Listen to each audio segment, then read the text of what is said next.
Welcome to பணியும் வைப்பும் NTPC exam 5th June 2025ல என்ன மாதிரிலாம் கொஸ்டின்ஸ் வந்து கேட்டாங்க, ஸ்டூடெண்ட் என்ன எக்ஸ்பெக்ட் பண்ணியிருந்தாங்க, என்ன மாதிரி கேள்விகள் வந்தது. ஏன்னா இது ரொம்ப வருஷம் கழிச்சு தான் வந்து எக்ஸாம் கண்டக்ட் பண்றதுனால ஒரு ஐடியா கிடையாது என்ன மாதிரி கொஸ்டின்ஸ் வரும், பாஸ்ட் ப்ரீவியஸ் இயர்ல கேட்ட மாதிரி வந்து ரிப்பீட் பண்ணுவாங்களா இல்ல வந்து ஸ்டாண்டர்டா மாத்துவாங்கன்னு சொல்லிட்டு நிறைய டவுட் இருக்கு.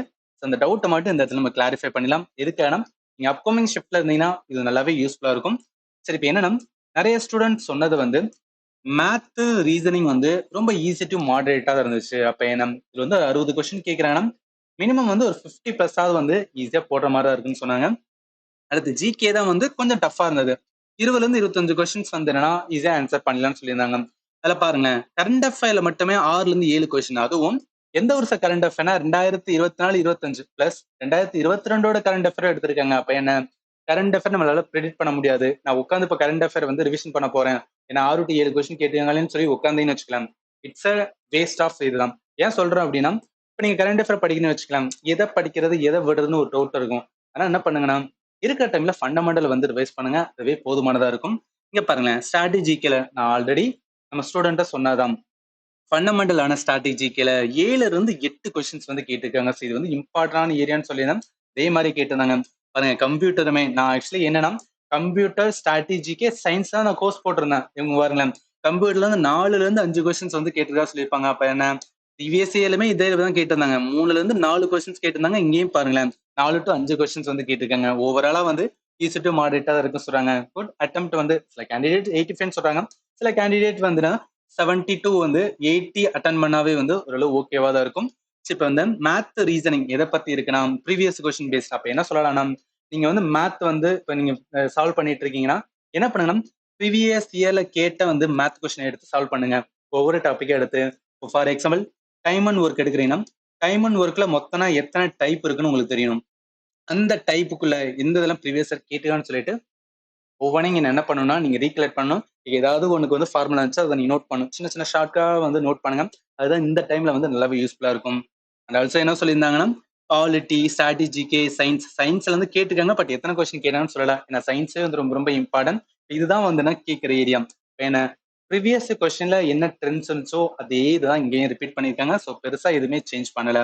இதுலயுமே வந்து ஒரு கேண்டிடேட் என்ன சொல்லியிருந்தாங்கன்னா, இது நம்மளோட பணியும் வாய்ப்பும் எக்ஸாம் டிஸ்கஷன் மீன்ஸ் வந்து ஸ்டூடெண்ட் வந்து என்னன்னா அவங்களோட ஏதாவது டவுட் இருந்துச்சுன்னா அதை ஷேர் பண்றதுக்கான ஒரு இதுதான் இது. இதுக்கான லிங்க் நீங்க என்ன ஜாயின் பண்ணலாம் கொடுக்குறேன், இந்த வீடியோ டிஸ்கிரிப்ஷன்ல இருக்கு. நீங்க வந்து என்ன கிளிக் பண்ணி ஜாயின் பண்ணிக்கலாம். இப்போ என்னன்னா நான் வந்து என்னன்னா ப்ரீவியஸ் கொஸ்டின் சீரிஸ் வந்து கம்ப்ளீட்டா போட்டிருந்தேன். அதாவது மேத்து, சயின்ஸு, கம்ப்யூட்டர், ஸ்ட்ராட்டஜிக்கு எல்லாத்துக்குமே போட்டிருந்தேன். அதை பார்த்துட்டு ஒரு ஸ்டூடெண்ட் வந்து என்ன சொல்லியிருந்தேன்னா, ரொம்ப வந்து என்னன்னா உங்களோட ப்ரீவியஸ் கொஸ்டின்ஸ் வந்து ரொம்ப யூஸ்ஃபுல்லா இருந்துச்சுன்னு சொல்லி மென்ஷன் பண்ணியிருந்தாரு. எதுக்காக அதை நான் சொல்றேன்னா, நிறைய ஸ்டூடெண்ட் வந்து என்ன கேட்டாங்கன்னா, சார் நீங்க வந்து ப்ரீவியஸ் கொஸ்டின் எடுக்கிறீங்க, நான் மார்க் போட்டு பார்த்தேன், நீங்க ப்ரீவியஸ் கொஸ்டின்ல கேட்ட கேள்வி ஒரு கேள்வி கூட வரல அப்படின்னு நிறையவே சொல்றாங்க. Just understand that previous question என்பது என்னன்னா அதே அப்படியே கொஸ்டின்ஸ் வந்து ரிப்பீட் ஆகாது. இப்ப நம்ம ஒரு ஃபண்டமெண்டல் லேர்ன் பண்றோம்னு வச்சுக்கலாம், எப்பயோ லேர்ன் பண்ணிருப்போம். பட் ஒரு எக்ஸாம் வரும்போது நான் அந்த ஃபண்டமெண்டல்ல வந்து மறுபடியும் போய் படிக்கணும்னா மைண்ட் வராது. அதுக்காக என்ன பண்ணணும்னா ப்ரீவியஸ் கொஸ்டினை பார்க்கும்போது உங்களுக்கு என்ன ஐடியா கிடைக்குன்னா, ஓகே இந்த டாபிக் கேட்கிறானா நான் என்ன பண்ணணும், அப்படியே போயிட்டு வந்துடுனா அந்த டாபிக் எந்த டாபிக்ல கேட்கிறானோ ஒரு கம்ப்ளீட் சிலபஸ்ல அந்த டாபிக் போய் எடுத்து பண்ணணும், மறுபடியும் ரிவைஸ் பண்ணுங்க. ஸோ இதுதான் ஐடியாங்க. ப்ரீவியஸ் கொஸ்டின்ஸ் அகைன் சொல்றேன். ஒரு இது என்னன்னா உங்களுக்கு இந்த ஃபண்டமெண்டல் ரிவைஸ் பண்ற வந்து ஒரு ஏரியாவை தான் வந்து ப்ரீவியஸ் கொஸ்டின் மெத்தட கொஸ்டின்ஸ் டைரக்டா ரிப்பீட் ஆகாது. இது வந்து புரிஞ்சுக்குங்க. இப்போ ப்ரீவியஸ் கொஸ்டின் சொன்னதுனால சொல்றேன். இன்னும் நீங்க இந்த ப்ரீவியஸ் கொஸ்டின் சீரிஸ் கம்ப்ளீட் பண்ணலைன்னா நம்ம கம்ப்ளீட்டா போட்டு வச்சுருக்கோம். எல்லாமே யூடியூப்ல ஃப்ரீ கோர்ஸா தான் இருக்கு, நீங்க பார்த்துக்கலாம். Aptitude, computer, biology, physics, chemistry, days, ஸ்ட்ராட்டஜிக்கு எல்லாமே போட்டிருக்கேன். எல்லாமே நம்ம என்னன்னா நம்மளோட சேனல்ல வந்து பிளேலிஸ்ட்ல வந்து என்னன்னா தனித்தனி பிளேலிஸ்ட் நான் அட்டாச் பண்ணியிருப்பேன், நீங்க வந்து பார்த்துக்கலாம். சரி, இப்போ இந்த 5th நடந்த எக்ஸாம்ல வந்து என்ன கொஸ்டின்ஸ் வந்து கேட்டான்னு சொல்லிட்டு சும்மா பார்க்கலாம். அகைன் இதுவும் ரிப்பீட் ஆகாது. இது எதுக்காக சொல்றேன்னா, இதை வச்சு அப்கமிங் ஷிஃப்ட்ல இருக்கிறவங்க எப்படி லேர்ன் பண்ணணும்னு மட்டும் நான் சொல்றேன். நீங்க நல்லா கவனிங்களேன். கேள்வி என்ன சொல்லிருக்கேன்னா, சிஏஜியோட ஆர்டிகல்ஸ். அப்ப என்ன பாலிட்டில இருந்து கொஸ்டின்ஸ் வந்து எடுத்திருக்காங்க. கண்ட்ரோலர், ஆடிட்டர் ஜெனரலோட ஆர்டிகல் தெரிஞ்சா போதும் இந்த கொஸ்டின் ஆன்சர் பண்ணலாம். இப்போ இதுல வந்து என்ன லேர்னிங் கேட்டீங்கன்னா, எலெக்ஷன் கமிஷன் ஆஃப் இந்தியாவோட ஆர்டிகல் என்ன லேர்ன் பண்ணணும். அதே மாதிரி சுப்ரீம் கோர்ட்டு, ஹை கோர்ட்டு அவங்க சம்பந்தப்பட்ட ஆர்டிக்கல், அடுத்து அட்டார்னி ஜெனரல் இவரோட ஆர்டிகல்ஸ், இந்த மாதிரி வந்து இம்பார்ட்டன்ட் ஆர்டிகல் எல்லாத்தையுமே என்ன பண்ணணும் ரிவைஸ் பண்ணும். அது அந்த இடத்துல இம்பார்ட்டன்ட்.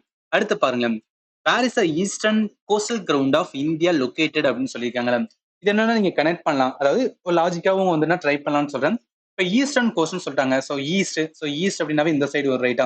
அப்ப என்ன, நம்மளோட இந்தியாவுல வந்து இதுதான் ஈஸ்ட் சைடு. இப்ப bay of Bengal region. Bay of Bengal region கிட்ட இருக்கிறது ஈஸ்டர்ன் காட்ஸ்.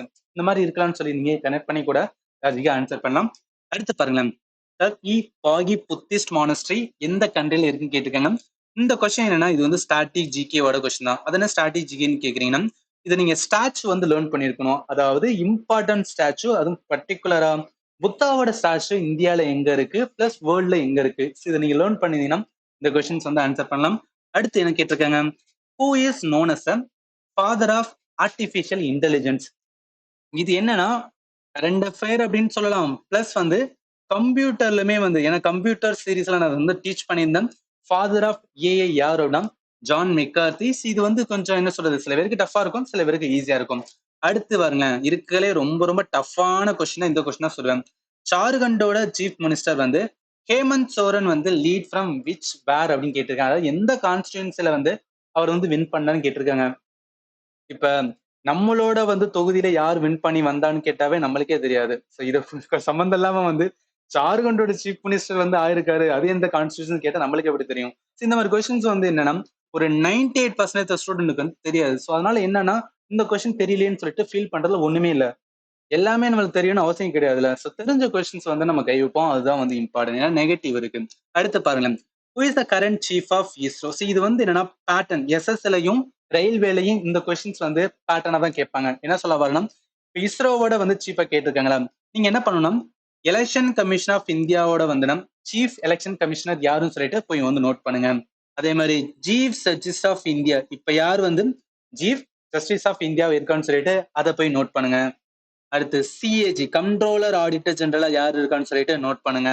அதே மாதிரி ரயில்வே சம்பந்தப்பட்ட வந்து ஹையஸ்ட் போஸ்ட் இருந்தா அதை யார் ஹெட் பண்றேன்னு சொல்லிட்டு இதெல்லாமே நோட் பண்ணுங்க. இது வந்து அப்கமிங் நல்லாவே யூஸ்ஃபுல்லா இருக்கும். அடுத்து பாருங்க, ஜிஎஸ்டி வந்து எந்த அமெண்ட்மெண்ட்ல கொண்டு வர கேட்டிருக்காங்க. இது வந்து எக்கானமின்னு சொல்லலாம். அட் த சேம் டைம் என்ன அப்படின்னு பார்த்தோம்னா இது வந்து பாலிட்டி கூட. ஏன்னா ஜிஎஸ்டிக்கான அமெண்ட்மெண்ட்டை நீங்க பாலிட்டி லேர்ன் பண்ணீங்க 101. அடுத்து பாருங்க, கிளைமேட் சேஞ்ச் இண்டெக்ஸ் அப்படின்னு இருக்கும். அதை வந்து எத்தனை கண்ட்ரியை வச்சு எவாலுவேட் பண்றாங்கன்னு கேட்கறாங்க. மொத்தம் 64 கண்ட்ரி. இது வந்து என்னன்னா இருக்கிறது டஃபா சொல்லுவேன். ஏன்னா இப்ப இண்டெக்ஸ் வச்சு லேர்ன் பண்றீங்க. இந்த ரிப்போர்ட் ஆன் இண்டெக்ஸ் சொல்லிட்டு வந்து ஒரு டாபிக் இருக்கும். அதுல என்னன்னா வேர்ல்ட்ல ஃபேமஸான வந்து என்னன்னா இதெல்லாம் இண்டெக்ஸ் இருக்கும், அது எல்லாத்தையுமே வந்து நோட் பண்ண சொல்லுவாங்க. அதுல முக்கியமா என்ன சொல்லுவாங்கன்னா, அந்த இண்டெக்ஸ்ல இந்தியாவோட ரேங்க பாருங்க, அதுதான் இம்பார்ட்டன்ட். அதாவது அந்த இண்டெக்ஸை யாரு வந்து ரிலீஸ் பண்ற, இந்தியாவோட ரேங்க் என்ன, இதுதான் மோஸ்ட்லி வந்து படிக்க சொல்லுவாங்க. பட் இந்த கொஸ்டின் பாருங்களேன், மொத்தம் எத்தனை கண்ட்ரியை வந்து எவாலுவேட் பண்றேன்னு சொல்லும் போது என்ன, டோட்டலா எத்தனை கண்ட்ரின்னு சொல்லும் போது ரொம்ப ஃபேக்சுவலா இருக்கும் போது இந்த மாதிரி கொஸ்டின் கை வைக்க கூடாது. கை வச்சா என்னன்னா நெகட்டிவ்ல போயிடும். இதெல்லாம் வந்து ரொம்ப ரொம்ப பண்ணிக்கணும். இப்ப இண்டெக்ஸ் இருக்கனால நான் சொல்றேன். ஏன்னா அடுத்த கொஸ்டினே வந்து ஜெண்டர் இன்இக்வாலிட்டி இண்டெக்ஸ் வந்து கேட்டிருக்காங்க. அதுல இந்தியாவோட ரேங்க் கேட்டிருக்காங்க. இது வந்து என்னன்னா ஆல்ரெடி லேர்ன் பண்றதுதான். நான் சொன்னேன், ஒரு ரேங்க் இருக்கு, ஒரு ரிப்போர்ட்டை படிக்கிறீங்கன்னா அதுல என்ன யார் வந்து ரிலீஸ் பண்றான்னு தெரியணும், இந்தியாவோட ரேங்க் தெரியணும். இது என்ன சொன்னாங்க, ஜெண்டர் இன்இக்வாலிட்டி இண்டெக்ஸ்ல இந்தியாவோட ரேங்க் வந்து 108. இப்ப இதை வச்சு என்னன்னா வேர்ல்ட்ல ஃபேமஸான வந்து நிறைய ரிப்போர்ட் இருக்கும். அதெல்லாம் என்ன ஃபேமஸான ரிப்போர்ட்னா, ஜெண்டர் இன்இக்வாலிட்டி இருக்கா, ஜெண்டர் கேப் ரிப்போர்ட் அப்படின்னு சொல்லிட்டு வந்து ஒரு ரிப்போர்ட் இருக்கும். அதுல வந்து இந்தியாவோட ரேங்க் பாருங்க. கரப்ஷன் சம்பந்தப்பட்ட கரப்ஷன் பர்செப்ஷன் இண்டெக்ஸ் சொல்லிட்டு ஒரு இண்டெக்ஸ் இருக்கும், அதை பாருங்க. குளோபல் ஹங்கர் இண்டெக்ஸ் இருக்கும். அதுல இந்தியாவோட ரேங்க பாருங்க. அடுத்தது எக்கானமி ரிலேட்டடா வந்து வேர்ல்டு எக்கனாமிக் அவுட்லுக் இந்த மாதிரி தான் ரிப்போர்ட் இருக்கும், அதை பாருங்க. அடுத்து குளோபல் காம்படிட்டிவ்னஸ் இண்டெக்ஸ் இருக்கும். இந்த மாதிரி வந்தேன்னா ஒரு 10 ரிப்போர்ட் மட்டும் பார்த்து வச்சுக்கேன், ஃபேமஸ் ஆனது. அதுல இருந்து ஏதாவது ஒரு கொஸ்டின் வந்துச்சு அப்படின்னு பார்த்தோன்னா இட்ஸ் ஓகே, எடுத்துக்கலாம். அடுத்த கேள்வி பாருங்களேன், கம்ப்யூட்டர்ல எஃப்டிபி ரொம்ப ரொம்ப பேசிக்கா கேட்டிருக்காங்க. எஃப்டிபி வந்து ஃபைல் டிரான்ஸ்ஃபர் புரோட்டோகால். ரொம்ப ஈஸியான கொஸ்டின்ஸ். இது வந்து என்னன்னா நீங்க ப்ரிப்பேர் பண்ணிருக்கலாம், ப்ரிப்பேர் பண்ணாத கேண்டிடேட்மே ஈஸியா அந்த ஆன்சர் பண்ற கொஸ்டின் தான். அடுத்து பாருங்க, டபிள்யூபிஎல்லோட ஃபைனல் வந்து யார் வின் பண்ணான்னு கேட்டிருக்காங்க. இதுல ட்விஸ்ட் என்னன்னா 2025 கேட்டிருக்காங்க. நிறைய ஸ்டூடெண்டோட மைண்ட் செட் என்ன இருக்குன்னா, 2024 வந்து நம்ம ஆர்சிபி வின் பண்ணிருப்பாங்க, அதாவது உமன். இப்போ 2025 ஆர்சிபி வந்து என்னன்னா நம்ம மென் ஐபிஎல்ல வந்து என்னன்னா வின் பண்ணிட்டாங்க. ஆனா 2025 டபிள்யூபிஎல் யார் வின் பண்ணிருப்பா, மும்பை இந்தியன்ஸா வந்து வின் பண்ணிருப்பாங்க. இது வந்து கன்ஃபியூஷன் பண்ணுவாங்க. ஏன் சொல்லனா, ஒரு கரண்ட் அஃபேர்னு சொல்லிட்டு வந்து ஒரு பிடிஎஃப் நம்மளோட சேனல்ல அட்டாச் பண்ணியிருந்தேன். டாப் 100 வந்து கரண்ட் அஃபேர். அதுல one of the current affair என்னன்னா டபிள்யூபிஎல் வந்து மென்ஷன் ஆயிருந்துச்சு. ஆனா 2024 மென்ஷன் ஆயிருந்தது. அப்ப என்னன்னா 2024 பெருசா அவன் கேட்கல, 2025 தான் கேட்கறான் கரண்ட் அஃபேர். அப்ப அது ரிலேட்டடா இருக்கிறது வந்து இம்பார்ட்டன்ட் எல்லாத்தையும் நோட் பண்ணணும். இதான் இந்த இடத்துல வந்து லேர்னிங். சரி, அடுத்த கேள்வி பாருங்களேன். From which state Sabarmati river leave இந்தியான்னு இருக்குல்ல. இப்ப சபர்மதி இதை வந்து லேர்ன் பண்ணாதவங்க எப்படி வந்து நான் அப்ரோச் பண்ணணும்னா, சபர்மதி ரிவர் சொல்றாங்க. சபர்மதி வேற எங்க லேர்ன் பண்ணிருப்போம்? சபர்மதி ஆசிரமம் காந்தி சம்மந்தப்படுத்தி நம்ம லேர்ன் பண்ணிருப்போம். அப்ப சபர்மதி ஆசிரமம் எங்க இருக்கும்? குஜராத்ல இருக்கும். இந்த இடத்துல ரிவரை சொல்றான். அது இந்தியால இருந்து வெளியே போறது. இந்தியால இருந்து அந்த ரிவர் வெளியே போறத சொல்றான். அப்ப எய்தர் ஆப்ஷன் வந்து குஜராத்தா இருக்கணும், இல்லாட்ட வந்துன்னா அது பக்கத்துல இருக்கிற மாநிலமான ராஜஸ்தானா இருக்கணும். ஆப்ஷன்ல குஜராத் இருந்துச்சுன்னா நம்மளுக்கு வந்து டவுட். நான் இல்ல அப்படின்னு பார்த்தனா டக்குன்னு ராஜஸ்தான் போட்டுடலாம். இது வந்து லேர்ன் பண்ணியிருந்தீங்க அப்படின்னு பார்த்தீங்கன்னா ரிவர் சிஸ்டம் என்ன அதுக்கான கம்ப்ளீட்டா நீங்க லேர்ன் பண்ணிருந்தீங்கன்னா இந்த சபர்மதி ரிவர் எங்க இதாகும்னா ராஜஸ்தான்ல தான் லீவ் ஆகும்.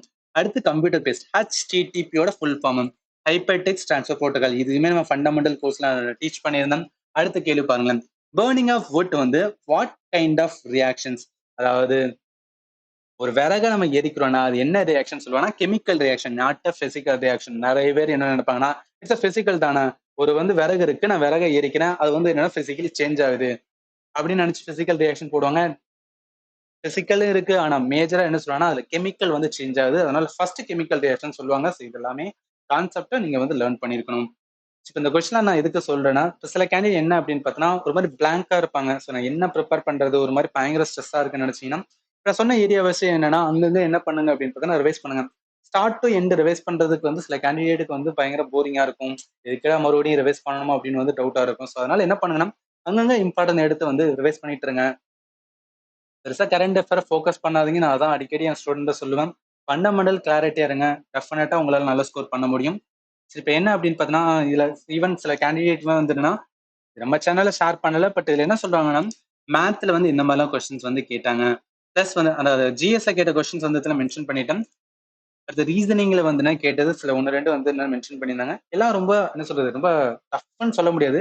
ஈஸியா தான் இருக்கு. ஸோ அதனால என்ன அப்படின்னா மேத் ரீசனிங் நல்லா ஃபோக்கஸ் பண்ணுங்க. ஸ்கோரிங் ஏரியா அதை தான் இருக்கும். ஜிகேல தெரிஞ்ச கொஸ்டினா இருந்தா கை வைங்க. தெரியலையா ஜஸ்ட் லீவ் பண்ணிட்டு வந்துட்டே இருங்க.